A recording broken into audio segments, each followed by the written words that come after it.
In the wake of Super Tuesday, the country heads towards another Biden-Trump matchup. November 5th is going to go down as the single most important day in the history of our country. The Supreme Court rules that states can't take presidential candidates off their ballots. And President Biden delivers the 2024 State of the Union address. Tonight, we can proudly say the state of our union is strong and getting stronger. This is PBS News Weekly. I'm William Brangham. Voters in more than a dozen states headed to the polls and caucus sites this week during the biggest day of the 2024 presidential primaries. I want to vote for Trump because I think he's conservative. He was pro-life. Joe Biden. Overall, I think he done a great job regardless of what people think of his age. I don't want to have Donald Trump as the option on the Republican ticket, so. Well, I'm going to vote for anybody who says they're closing the border. Non-committed, yeah. I am very concerned about this election. I don't feel like we have equitable choices. After another series of losses on Super Tuesday, former UN Ambassador Nikki Haley ended her presidential bid, confirming that Donald Trump will be the Republican nominee. It is now up to Donald Trump to earn the votes of those in our party and beyond it who did not support him. And I hope he does that. At its best, politics is about bringing people into your cause, not turning them away. And our conservative cause badly needs more people. This is now his time for choosing.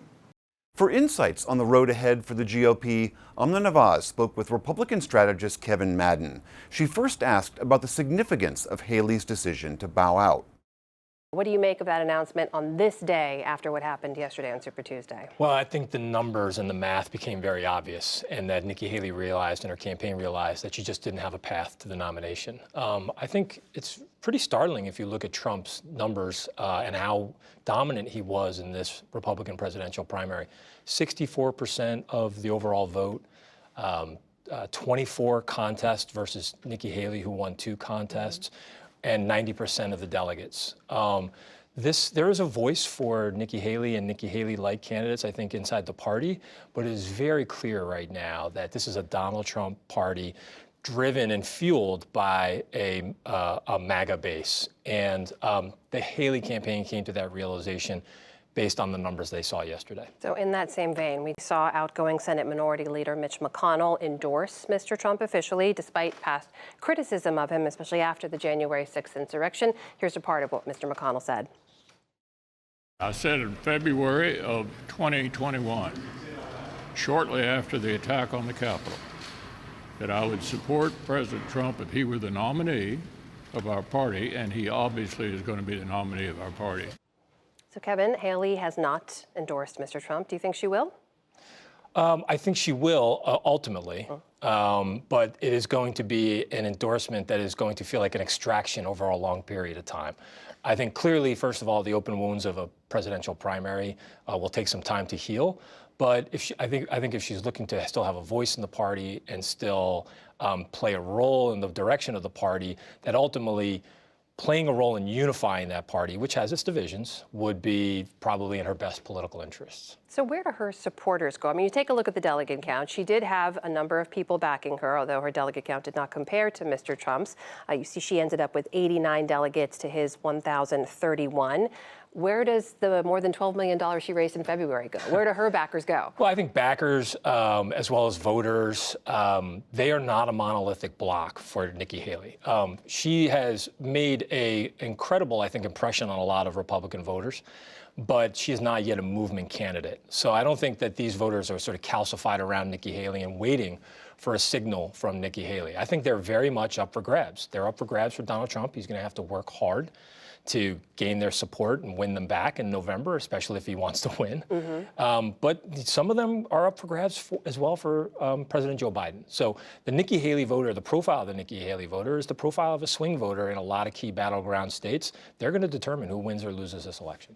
Does former President Trump need them, though? Because to hear him today and his online post and response, doesn't look like he's courting them exactly. This is what he had to say. He said Nikki Haley got trounced last night. Much of her money came from radical left Democrats, as did many of her voters, according to the polls. At this point, I hope she stays in the race and fights it out till the end. It's not exactly an appeal to Haley voters. Yeah, and look, first of all, we remember 2020 election, it came down to about 300,000 voters across 6 states. So all of these votes count. So you're going to try and get as many of these Haley voters as possible if you want to win, right?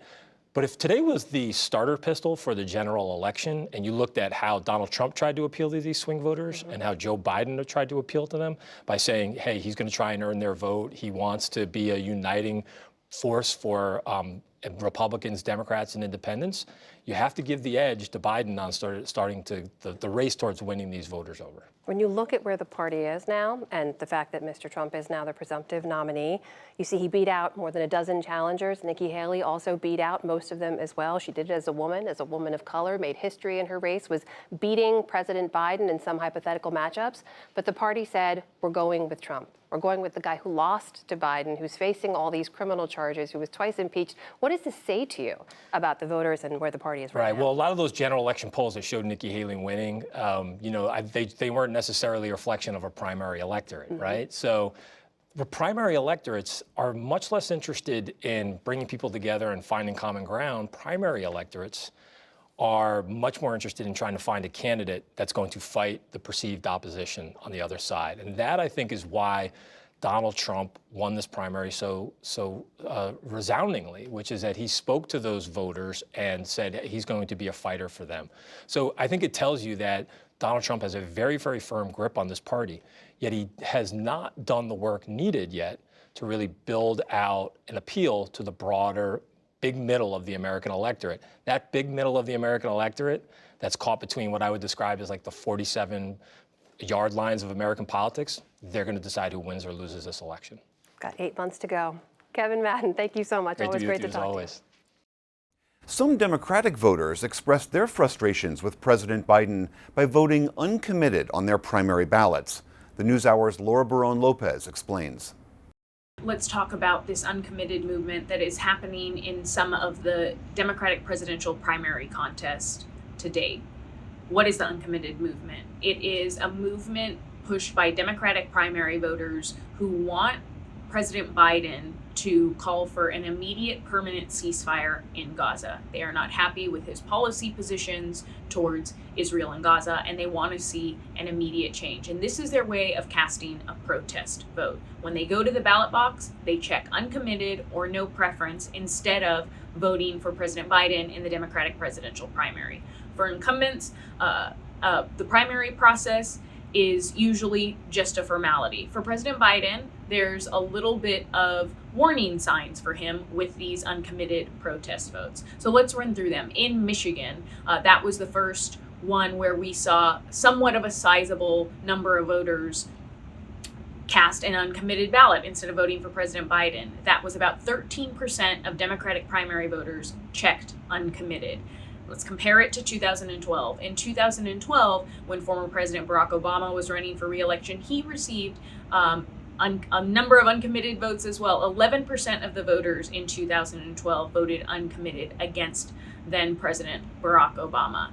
Just this week, another number of voters, uncommitted voters, cast their ballots in the Minnesota Democratic presidential primary. And in Minnesota, 19% of voters voted uncommitted against President Joe Biden. And that means that they are going to head to the Democratic National Convention this summer with 11 delegates, and they're trying to send a signal to the president to change course on Israel and Gaza. Now, again, in Minnesota, compared to 2012, uncommitted accounted for a greater share of the votes. But when you look at the big picture of Super Tuesday, a number of other states, whether it's Massachusetts, North Carolina, Tennessee, Colorado, there were some uncommitted voters, but they, compared to 2012, were a much smaller share. So when you actually compare the full picture of the states that we've seen vote so far in the Democratic presidential primary, compared to 2012, fewer people are voting uncommitted against President Joe Biden. But why should President Joe Biden pay attention to this? Well, 2024 is expected to be incredibly close. And whoever wins, be it President Joe Biden or former President Donald Trump, it is going to be won at the margins. And in a state like Michigan especially, which is a true battleground, any votes that the President Joe Biden may lose could cost him that state, which could cost him the election. When we're looking at the uncommitted ballots that were cast in North Carolina and in Minnesota on Super Tuesday, those two states are not true battlegrounds. Minnesota has voted for a Democrat for president in the last 12 straight presidential election cycles. Could it become more of a swing state this election cycle? Yes, but President Biden's campaign is not concerned about it. North Carolina is a bit of a wild card and is one that President Biden's campaign is targeting and may very well try to flip. But again, it is considered more of a long shot than the true battlegrounds. President Biden delivered his annual State of the Union address Thursday night. Here are some of the key moments from his speech. Not since President Lincoln and the Civil War have freedom and democracy been under assault at home as they are today. What makes our moment rare is that freedom and democracy are under attack both at home and overseas at the very same time. Overseas, Putin of Russia is on the march, invading Ukraine and sowing chaos throughout Europe and beyond. If anybody in this room thinks Putin will stop at Ukraine, I assure you he will not. Now my predecessor, a former Republican president, tells Putin, quote, "Do whatever the hell you want." That's a quote. A former president actually said that, bowing down to a Russian leader. I think it's outrageous, it's dangerous, and it's unacceptable. I say this to Congress, we have to stand up to Putin. Send me a bipartisan national security bill. History is literally watching. History is watching. If the United States walks away, it will put Ukraine at risk. Europe is at risk. The free world will be at risk, emboldening others to do what they wish to do us harm. My message to President Putin, who I've known for a long time, is simple. We will not walk away. My predecessor and some of you here seek to bury the truth about January 6th. I will not do that. This is the moment to speak the truth and to bury the lies. Here's the simple truth. You can't love your country only when you win. There are state laws banning the freedom to choose, criminalizing doctors, forcing survivors of rape and incest to leave their states to get the treatment they need. Many of you in this chamber and my predecessor are promising to pass a national ban on reproductive freedom. My God, what freedom else would you take away?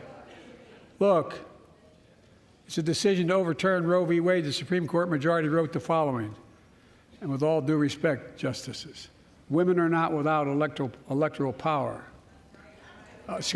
Electoral or political power.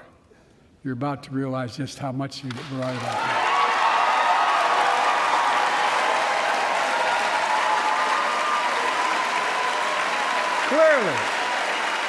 Clearly, those bragging about overturning Roe v. Wade have no clue about the power of women. But they found out when reproductive freedom was on the ballot. We won in 2022 and 2020, and we'll win again in 2024. I say to the American people, when America gets knocked down, we get back up. We keep going. That's America.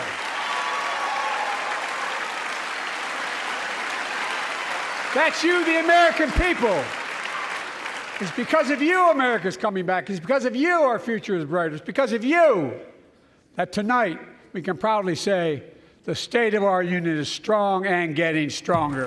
Over 100 million of you can no longer be denied health insurance because of pre-existing condition.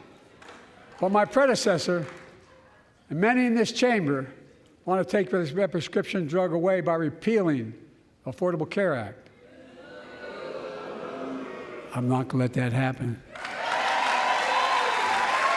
We stopped you 50 times before and we'll stop you again. In November, my team began serious negotiation with a bipartisan group of senators. The result was a bipartisan bill with the toughest set of border security reforms we've ever seen. Oh, you don't think so? Oh, you don't like that bill, huh? That conservatives got together and said it was a good bill? I'll be darned. That's amazing. I'm told my predecessor called members of Congress in the Senate to demand they block the bill. He feels political win, he viewed it as a political win for me and a political loser for him. It's not about him, it's not about me. I'd be a winner, not really.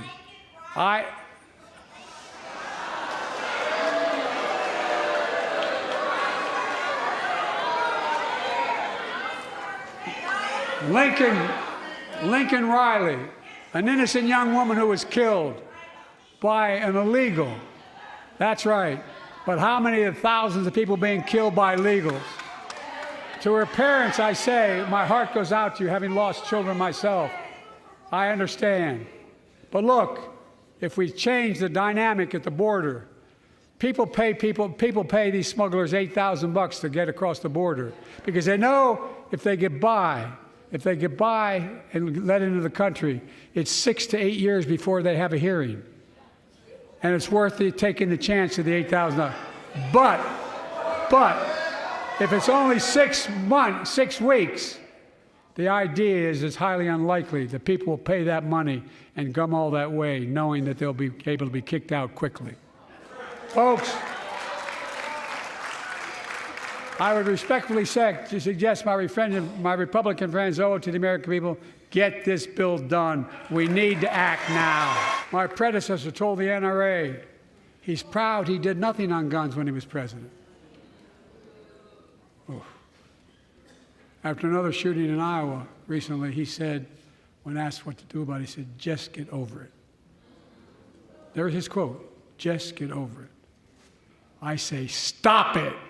Stop it, stop it, stop it.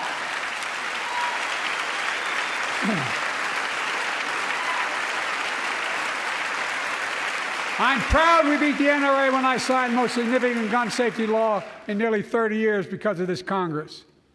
We now must beat the NRA again. I'm demanding a ban on assault weapons and high-capacity magazines. Pass universal background checks. None of this. I taught the Second Amendment for 12 years. None of this violates the Second Amendment or vilifies responsible gun owners. Tonight, I'm directing the U.S. military to lead an emergency mission to establish a temporary pier in the Mediterranean on the coast of Gaza that can receive large shipments carrying food, water, medicine, and temporary shelters. No U.S. boots will be on the ground. A temporary pier will enable a massive increase in the amount of humanitarian assistance getting into Gaza every day. To the leadership of Israel, I say this: humanitarian assistance cannot be a secondary consideration or a bargaining chip. Protecting and saving innocent lives has to be a priority. As we look to the future, the only real solution to the situation is a two-state solution over time. Well, let's build the future together. Let's remember who we are. We are the United States of America. And there is nothing beyond our capacity when we act together. God bless you all, and may God protect our troops. Republican Senator Katie Britt from Alabama delivered the GOP response to Biden's address. Right now, our commander-in-chief is not in command. The free world deserves better than a dithering and diminished leader. America deserves leaders who recognize that secure borders, stable prices, safe streets, and a strong defense are actually the cornerstones of a great nation. Just ask yourself, are you better off now than you were 3 years ago?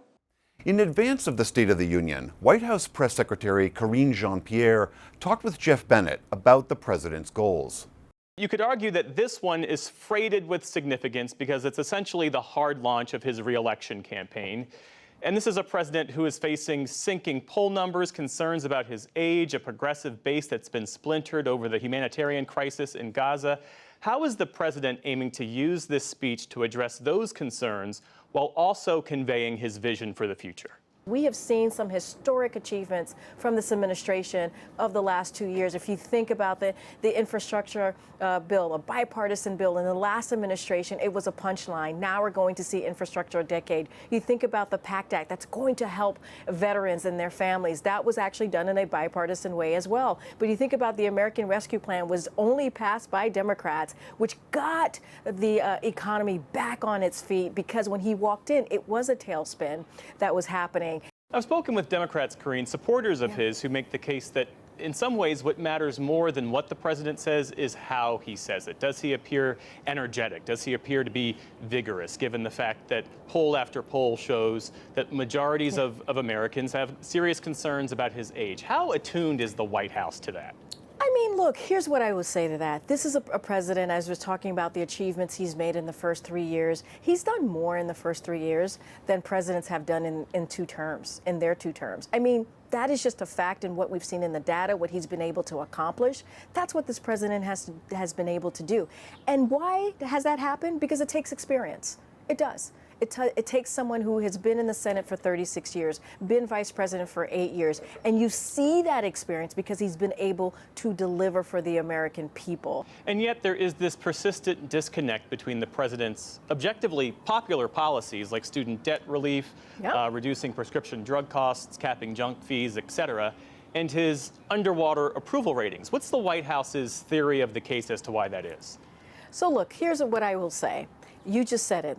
Every issue that the president is working on is popular, whether it's student loans, whether it is making sure that we're dealing with gun violence in a way that really helps to save and protect communities, save our young people's lives, right? He was able to get a bipartisan deal on a gun prevention deal that we hadn't seen in 30 years. That's also important. I don't want to forget that.